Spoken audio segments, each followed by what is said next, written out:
بسم الله الرحمن الرحيم الحمد لله رب العالمين والصلاة والسلام على أشرف الأنبياء والمرسلين وعلى آله وأصحابه أجمعين ومن تبعهم بإحسان إلى يوم الدين أما بعد فأعوذ بالله من الشيطان الرجيم بسم الله الرحمن الرحيم قال فبما أغويتني لأقعدن لهم صراطك المستقيم ثم لآتينهم من بين أيديهم ومن خلفهم وعن أيمانهم وعن شمائلهم ولا تجد أكثرهم شاكرين۔ ناظرین کرام، جن، جادو، نظر بد، اس سلسلے کا ایک اور حلقہ لے کر آپ کے سامنے میں حاضر ہوں۔ جو آیت کریمہ میں نے اس حلقے کے شروع میں پڑھی، اس میں اللہ تبارک و تعالی نے ابلیس کے الفاظ نقل کیے۔ ابلیس کے جو الفاظ تھے وہ نقل فرمائے اللہ تعالیٰ نے۔ اس نے کہا قال فبما اغویتنی لأقعدن لهم صراطك المستقیم، تو نے مجھے جو گمراہ کیا، اللہ تعالیٰ پر الزام لگا رہا ہے کہ تو نے مجھے جو گمراہ کیا یا مجھے جو ہے نکال باہر کیا، ملعون قرار دیا، اس کے بدلے میں کیا کروں گا؟ لأقعدن لهم صراطك المستقیم، میں تیرا جو سیدھا راستہ ہے اس پر گھات لگائے بیٹھا رہوں گا۔ یعنی صراط مستقیم پر اولاد آدم جب چلنا چاہے گی تو میں گھات لگائے بیٹھا رہوں گا کہ ان کو اس راستے سے پھیر دوں، ان کو اس راستے سے پھیرنے کی ہر پل کوشش کروں گا۔ آگے فرمایا اللہ تعالیٰ نے ابلیس کے الفاظ نقل کرتے ہوئے ثم لآتینہم من بین ایدیہم ومن خلفہم وعن ایمانہم وعن شمائلہم۔ ابلیس نے کہا کہ پھر اس کے بعد میں ان کے پاس آؤں گا، ان کے آگے سے بھی آؤں گا، ان کے پیچھے سے بھی آؤں گا، وعن ایمانہم وعن شمائلہم، ان کے دائیں طرف سے بھی آؤں گا، ان کے بائیں طرف سے بھی آؤں گا۔ مطلب کیا ہوگا؟ چوطرفہ حملہ کروں گا۔ دشمن ایک طرف سے آئے تو آدمی اس کے وار کو بچا لیتا ہے، اس کا دفاع کر لے پاتا ہے، لیکن بیک وقت چاروں طرف سے دشمن حملہ آور ہو جائے تو کوئی نہ کوئی وار اس پہ اثر کر ہی جاتا ہے۔ آپ دیکھیں، تصور کریں کہ شیطان کے حملے یا شیطان کی جو چال بازیاں ہوتی ہیں وہ کس قدر خطرناک ہوتی ہیں، آپ اس کا اندازہ لگائیں۔ کہا چوطرفہ میں اس پہ حملہ کروں گا، نتیجہ کیا ہوگا؟ وَلَا تَجِدُ أَكْثَرَهُمْ شَاكِرِينَ، تو ان میں سے اکثر کو اپنا شکر گزار نہیں پائے گا، فرما بردار نہیں پائے گا، اکثر نافرمان ہی ہوں گے۔ یہ چیلنج شیطان نے کیا تھا۔ خواتین و حضرات، یہ جو آیت کریمہ میں نے آپ کے سامنے پڑھی ہے، یہ آیت کریمہ ہمارے اس بات کی واضح دلیل ہے کہ شیطان ہر پل انسان کے پیچھے لگا ہوا ہے کہ کسی طرح انسان کو نقصان پہنچائے، کسی طرح انسان کو تکلیف پہنچائے۔ اور اس کا سب سے بڑا مقصد کیا ہے جو اللہ تعالیٰ نے بیان فرمایا کہ ان الشیطان لکم عدو فاتخذوہ عدوا،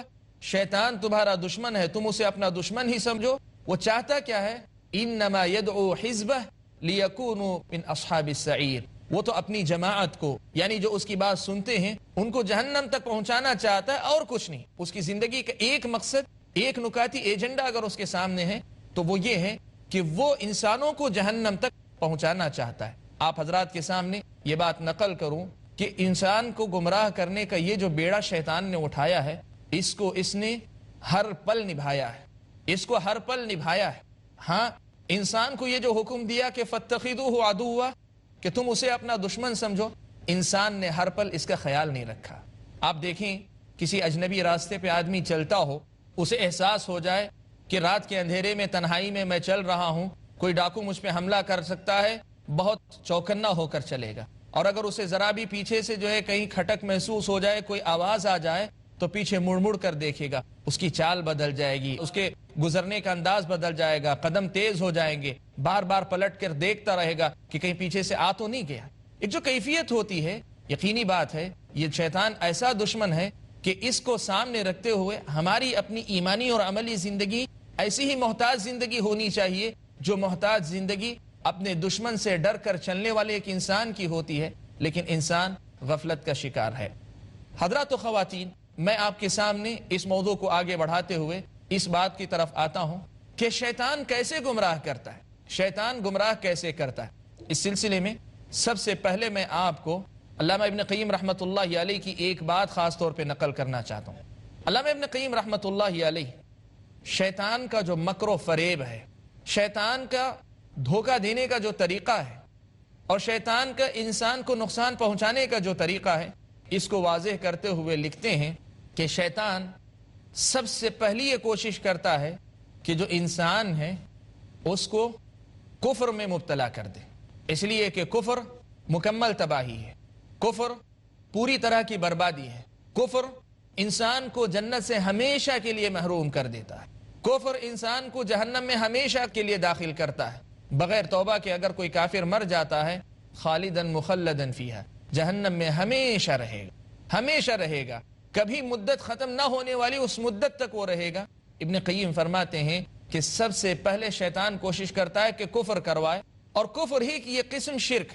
شرک کفر ہی کی ایک شکل ہے، کفر ہی کی یہ قسم ہے، اس سے شرک کروائے گا، غیر اللہ کو پوجنا، غیر اللہ سے مدد طلب کرنا، غیر اللہ سے وابستگی اختیار کرنا، جو باتیں اللہ تبارک و تعالیٰ سے متعلق ہیں ان باتوں کو لا کر غیر اللہ سے جوڑ دینا، یہ سب سے پہلی کوشش ہوتی ہے ابلیس کی۔ اور اس مسئلے کو یاد رکھیں، ہم لوگ آگے چل کر اس کی عملی مثالیں دیکھیں گے جو ہمارے سامنے اس مسئلے کو واضح کریں گے۔ ابن قیم فرماتے ہیں کہ شیطان سب سے پہلے تو کوشش یہ کرتا ہے کہ اولاد آدم کو کفر اور شرک میں مبتلا کر دے، اس میں داخل کر دے، اگر اس میں کامیاب ہو جاتا ہے تو خوش،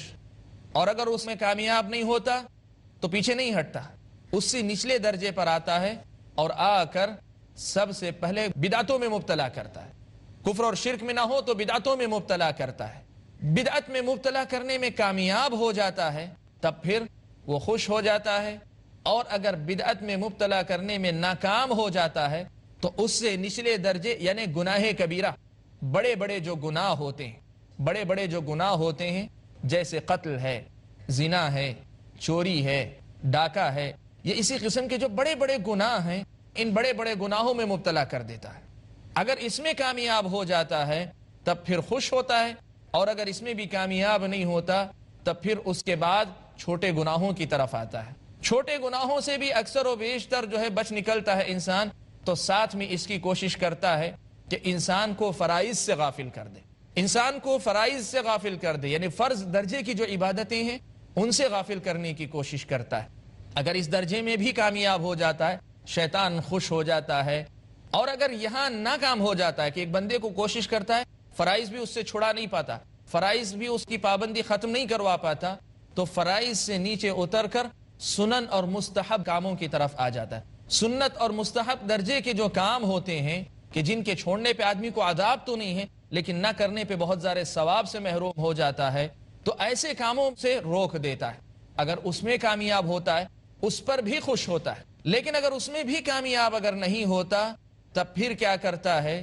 بہت بڑی بات ابن قیم رحمۃ اللہ علیہ بیان کرتے ہیں، اور حضرات و خواتین میری اور آپ کی زندگی میں یہ سب چیزیں تو واضح طور پہ نظر آئیں گی، لیکن جو آخری بات ہے وہ کتنی غیر معمولی ہے اندازہ لگائیں۔ فرماتے ہیں کہ اگر اس میں بھی کامیاب نہیں ہوتا تو دو کام انسان کر سکتا ہے، تو کوشش یہ کرتا ہے کہ بہتر کام سے ہٹا کر چھوٹے کام کی طرف لے آئے، کم تر کام کی طرف لے آئے۔ ایک بڑا کام اور چھوٹا کام دونوں ہو سکتے ہیں، تو بڑے کام کے مقابلے میں چھوٹے کام میں مبتلا کر دیتا ہے۔ پیارے نبی صلی اللہ علیہ وسلم کی یہ نصیحت اس وقت یاد آتی ہے، اللہ کے نبی صلی اللہ علیہ وسلم نے یہ بات بیان فرمائی کہ استعین باللہ ولا تعجز، اللہ سے مدد طلب کرو اور عاجز مت ہو جاؤ۔ حدیث میں جو بات اللہ کے نبی صلی اللہ علیہ وسلم نے بیان کی ہے وہ یہ ہے کہ آدمی عاجز نہ ہو، آدمی عاجز نہ ہو، آدمی جو ہے پیچھے نہ ہٹے بلکہ جتنا ہو سکتا ہے آگے بڑھنے کی کوشش کرے۔ میں ابن قیم رحمۃ اللہ علیہ کی اس بات کی طرف لوٹتا ہوں، اور اس کے بعد ابن قیم نے ایک بہت بڑی بات اخیر میں ایک اور کہی، وہ یہ کہا کفر و شرک ہے، بدعت ہے، گناہ کبیرہ ہیں، گناہ صغیرہ ہیں، گناہ صغیرہ کے بعد بڑے بڑے فرائض ہیں، ان سے چھڑانا چاہتا ہے، اگر وہ نہیں تو پھر سنت اور مستحب درجے کے کام، اگر وہ نہیں تو کم از کم دو بہتر کاموں میں سے کمتر کام میں مشغول کر دیتا ہے تاکہ بڑے اور بہتر کام سے وہ غافل ہو جائے۔ ابن قیم یہ بات کہتے ہیں یہ سب لکھنے کے بعد کہ ان میں سے وہ کسی بھی درجے میں کامیاب ہو جائے خوش ہوتا ہے، اور اس کے بعد کوشش یہ کرتا ہے کہ اس سے اونچے درجے تک پہنچے۔ یعنی مطلب یہ کہ اگر سنن و نوافل سے غافل کیا ہے تو کوشش کرتا ہے کہ اب فرائض سے غافل کرے، فرائض سے غافل کر لیتا ہے پھر گناہوں کی طرف لے جاتا ہے، گناہوں سے کامیابی حاصل کر لیتا ہے بڑے گناہوں کی طرف لے جاتا ہے، بڑے گناہوں میں کامیابی حاصل کر لیتا ہے بدعتوں کی طرف لے جاتا ہے، بدعت میں کامیاب ہو جاتا ہے کفر و شرک تک لے جاتا ہے۔ یہ انسان کو گمراہ کرنے کا طریقہ ہے، علامہ ابن قیم رحمۃ اللہ علیہ نے یہ بات بیان کی ہے۔ ہم یہاں پر ایک چھوٹا سا بریک لیتے ہیں، بریک کے بعد واپس لوٹیں گے اور اسی سلسلے کو انشاءاللہ جاری رکھیں گے۔ والسلام علیکم ورحمۃ اللہ وبرکاتہ۔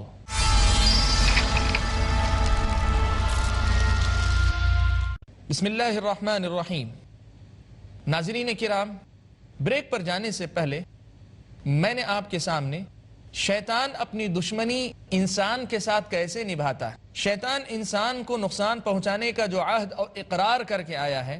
اس کو کیسے پورا کرتا ہے، اس سلسلے میں علامہ ابن قیم رحمۃ اللہ علیہ کا ایک مقولہ، ایک حوالہ میں نے آپ کے سامنے نقل کیا۔ ابن قیم رحمۃ اللہ علیہ نے یہ جو بات بیان کی، شیطان انسان کو گمراہ مختلف طریقوں سے کرتا ہے، اس کی وضاحت قرآن مجید کی ایک آیت میں بہت عجیب انداز سے اللہ تبارک و تعالیٰ نے کی۔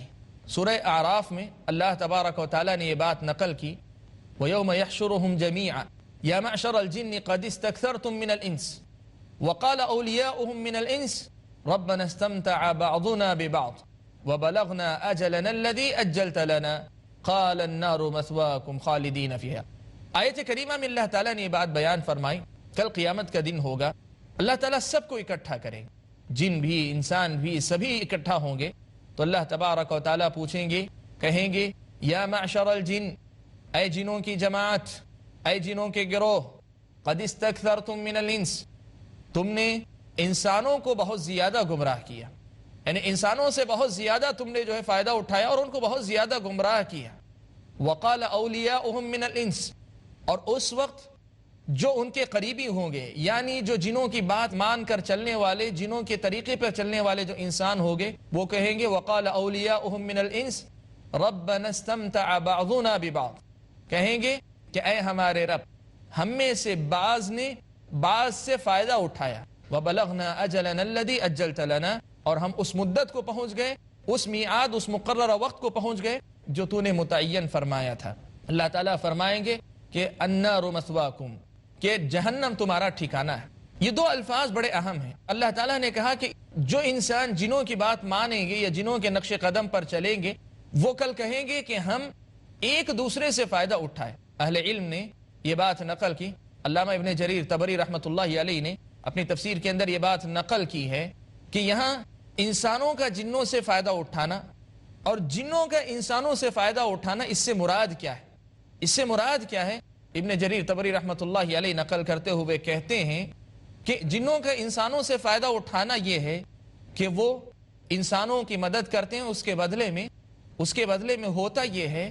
کہ وہ ان کا اپنا نفس بڑا ہوتا ہے، ان کی تعظیم ہوتی ہے، یعنی انسان ان کی بڑائی بیان کرتے ہیں تو وہ خوش ہوتے ہیں، اور دوسرا بڑا مقصد یہ کہ وہ انسانوں کو گمراہ کرنے میں کامیاب ہو جاتے ہیں، وہ انسانوں کو گمراہ کرنے میں کامیاب ہو جاتے ہیں، اس طرح جو بدلے کی آگ ان کے سینے میں جلتی ہے یا بدلے کی آگ میں وہ جو جل رہے ہیں، گویا اس کو وہ ٹھنڈا کر لیتے ہیں۔ تو انسانوں سے جنوں کو جو فائدہ پہنچتا ہے وہ یہ کہ انسان ان کی بڑائی کرتے ہیں، ان کی تعظیم کرتے ہیں، ان کی تکریم کرتے ہیں اور ان کا احترام کرتے ہیں، ان کی اطاعت و فرما برداری کرتے ہیں، ان کی کہی ہوئی باتوں پر عمل کرتے ہیں، اور ساتھ میں کفر کرتے ہیں، شرک کرتے ہیں، بدعات کے شکار ہوتے ہیں۔ تو اس طرح ہوتا یہ ہے کہ ایک تو ان کے نفس کو تسکین ملتی ہے، دوسرے بدلے کی آگ جو ہوتی وہ ٹھنڈی ہوتی۔ یہ جنوں کا فائدہ ہے۔ اب اس کے مقابلے میں انسانوں کا فائدہ کیا ہے؟ ابن جریر طبری رحمۃ اللہ علیہ نے اس کی وضاحت کی ہے کہ اس کا فائدہ یہ ہے کہ اس قسم کی تعظیم اور احترام کے بدلے میں ہوتا یہ ہے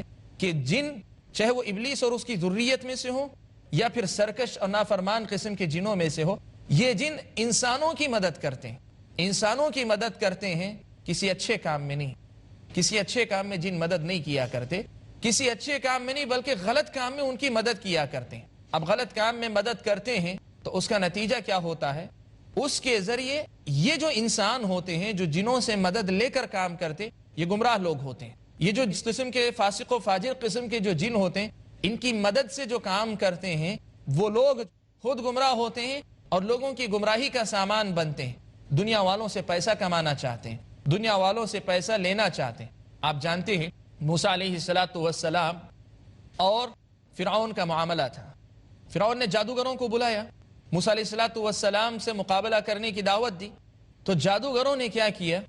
مقابلہ شروع ہونے سے پہلے یہ سوال کیا،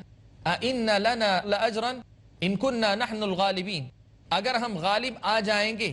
تو کیا ہم لوگوں کو بھی کوئی اجر ملے گا, کوئی اجرت ملے گی؟ کیا دنیا ہمیں ملے گی؟ تو جادوگروں کے سامنے یا وہ لوگ جو جنوں کی مدد سے کام کرتے ہیں وہ اس کے ذریعے دنیا کمانا چاہتے ہیں, یہ دنیا کمانا چاہتے ہیں. یہ بات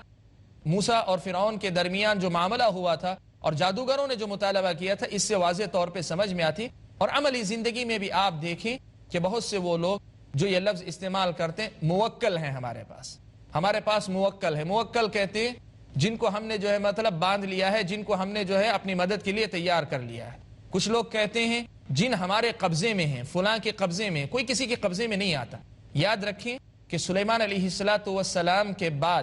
اللہ تبارک و تعالیٰ نے کسی کو یہ اختیار نہیں دیا کہ جن کو یا جنوں کو اپنے قبضے میں رکھے. قبضے اور کنٹرول میں رکھنے کی بات صحیح نہیں ہے. ہاں یہ بات ضرور ہے کہ آپس میں تعاون ہوتا ہے. قبضے اور تعاون میں بڑا فرق ہے. قبضے میں ہوتا یہ ہے کہ میرا اپنا کنٹرول ہے, مجھے کچھ دینا نہیں پڑتا ہے, کچھ کرنا نہیں پڑتا ہے, میں کنٹرول میں رکھتا ہوں, میں جو کہوں وہ کرتا ہے. اور تعاون میں ہوتا یہ ہے کہ کچھ لے کچھ دے والی بات ہوتی ہے. تو یاد رکھیں جو لوگ یہ دعویٰ کرتے ہیں کہ ہمارے پاس موکل ہیں, ہمارے پاس کچھ لوگ ہیں, تو وہ لوگ جو یہ بات کہتے ہیں حقیقت یہ ہے کہ یہ جن اور انسان کے آپسی تعاون سے کام انجام پاتا ہے. میں یہاں رک کر ایک بہت اہم مسئلے کی بھی وضاحت کرنا چاہوں گا, وہ یہ کہ جنوں کی مدد سے جو انسانوں کے بہت سے کام نکل آتے ہیں. کیا کام نکل آتے ہیں؟ کچھ کاموں کا میں تذکرہ واقعات کی روشنی میں کروں گا آپ کے سامنے. لیکن یہ جو کام نکل آتے ہیں یہاں ایک نازک مسئلہ ہے. بسا اوقات ایسا ہوتا ہے کہ جن انسانوں کے یہ کام ہو رہے ہیں یا جن انسانوں سے یہ کام انجام پا رہے ہیں ان کو اس کا پتہ ہوتا ہے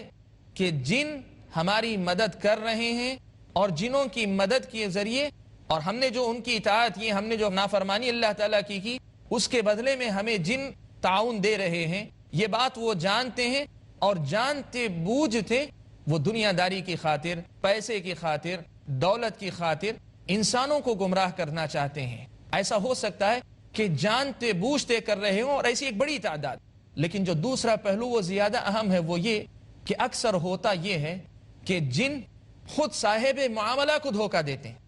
خود صاحب معاملہ کو دھوکہ دیتے ہیں.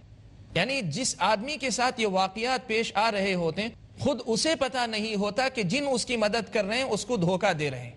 یہ بہت نازک مسئلہ ہے. پہلا مسئلہ تو کھلی گمراہی ہے, خود انسان جانتا ہے اور جو لوگ ان ساری حقیقتوں کو جاننے کے بعد ایسے لوگوں کے پاس جانتے ہیں وہ بھی جانتے ہیں. لیکن جو دوسرا مسئلہ ہے کہ صاحب معاملہ واقف نہ ہو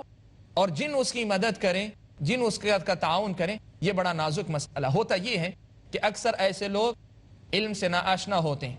یا پھر مغفل قسم کے ہوتے ہیں, بہت بڑے عبادت گزار ضرور ہوتے ہیں لیکن عبادت کے ساتھ جو واجبی علم ہے, اللہ تبارک و تعالیٰ کی معرفت اور اللہ تبارک و تعالیٰ کی معرفت کے ساتھ ساتھ نبی اکرم صلی اللہ علیہ وسلم کی سنت اور شریعت کی جو معرفت ہے اس سے غافل ہوتے ہیں. تو نتیجہ یہ ہوتا ہے کہ بدعتوں کا شکار ہو جاتے ہیں سنت کے نام پر. یہ اللہ تبارک و تعالیٰ کے ساتھ شرک کر بیٹھتے ہیں بغیر اس بات کو جانے ہوئے کہ وہ واقعی شرک کر رہے ہیں. شیطان کے دھوکے میں آتے ہیں. کیسے؟ مثال کے طور پہ شیطان ان سے یہ مطالبہ کرتا ہے کہ تم یہ عبارتیں کہہ دیا کرو, جب بھی یہ عبارت پڑھو گے میں حاضر ہو جاؤں گا. جبکہ وہ عبارتیں ایسے الفاظ میں ہوتے ہیں جو پڑھنے والے کے لیے سمجھ میں آنے والے نہیں ہوتے, یعنی غیر مفہوم قسم کے الفاظ ہوتے ہیں, سمجھ میں نہ آنے والے کلمات ہوتے ہیں. اور جو کلمات نہ سمجھ میں آنے والے ہوتے ہیں ان میں شرک وغیرہ چھپا رہتا ہے. اس قسم کی بہت سی مثالیں ہمارے سامنے موجود ہیں. ہم انشاءاللہ اگلے دروس کے اندر آگے جو ہمارے اپنے حلقات آئیں گے ان میں سے بعض کی مثال آپ کے سامنے پیش کریں گے.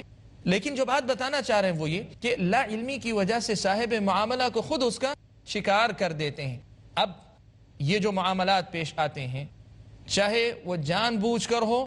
یا پھر صاحب معاملہ کی لا علمی کی وجہ سے, یہ وہ چیز ہے جس کو قیامت کے دن کہیں گے ربنا استمتع بعضنا ببعض. اللہ تبارک و تعالی ہم نے ایک دوسرے سے فائدہ اٹھایا, ہم نے ایک دوسرے سے مدد لی. تو جنوں کا فائدہ یہ ہے کہ جن اللہ تبارک و تعالی کی نافرمانی کرنے کا حکم دیتے ہیں, انسانوں کی آخرت تباہ کر دیتے ہیں,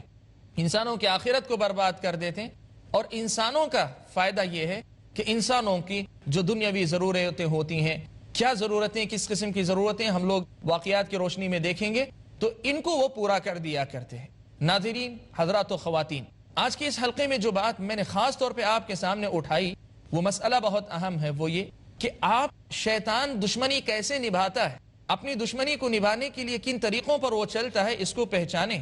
اور یاد رکھیں جن کی مدد سے جو لوگ بیماریوں کی شفا دینے کا دعویٰ کرتے ہیں، جن کی مدد سے جو لوگ آپ کے کاروبار کو ترقی دینے کی بات کرتے ہیں، جن کی مدد سے جو لوگ آپ کے عہدے میں ترقی کا دعویٰ کرتے ہیں، جن کی مدد سے جو لوگ محبت پیدا کرنے کا دعویٰ کرتے ہیں، جن کی مدد سے جو لوگ آپ کی اپنی دشمنی نکالنے اور آپ کے دشمن کو برباد کر دینے کا دعویٰ کرتے ہیں، جن کی مدد سے جو لوگ کاروبار میں جو کمپٹیشن ہوتا ہے آپ کے کمپٹیٹر یعنی مد مقابل انسان کو نقصان پہنچانے کی جو بات کرتے ہیں، اور جن کی مدد سے آپ کو کسی بھی قسم کا فائدہ پہنچانے کی جو بات کرتے ہیں یا کسی بھی قسم کے نقصان سے بچانے کی جو بات کرتے ہیں یا پھر آپ کے دشمن کا نقصان کرنے کی جو بات کرتے ہیں، وہ لوگ حقیقت میں گمراہی کے راستے پر چلتے ہیں. یہ مسئلہ بہت نازک مسئلہ ہے، اور جیسے میں نے کہا کہ اس مسئلے میں ہوتا یہ ہے کہ صاحب معاملہ کبھی واقف ہوتا ہے اور اکثر واقف نہیں ہوتا، اس کے نتیجے میں اس کا شکار ہو جاتا ہے. اس مسئلے کی وضاحت کے بعد ہم لوگ آج اپنی اس گفتگو کو یہیں روکتے ہیں. اگلے حلقے میں انشاءاللہ ہم لوگ کچھ واقعات سنیں گے جس میں دونوں قسم کے واقعات ہوں گے. کچھ واقعات ایسے جس میں صاحب معاملہ کو علم نہیں تھا، جنہوں نے اس کی مدد کی، اور کچھ واقعات ایسے کہ جانتے بوجھتے جنہوں نے ان کی مدد کی ہے. اللہ تعالیٰ سے ہماری دعا ہے کہ اللہ تبارک و تعالیٰ موضوع کو صحیح ڈھنگ سے سمجھنے کی مجھ کو اور آپ سبھی بھائیوں اور بہنوں کو توفیق عطا فرمائے. السلام علیکم ورحمۃ اللہ وبرکاتہ.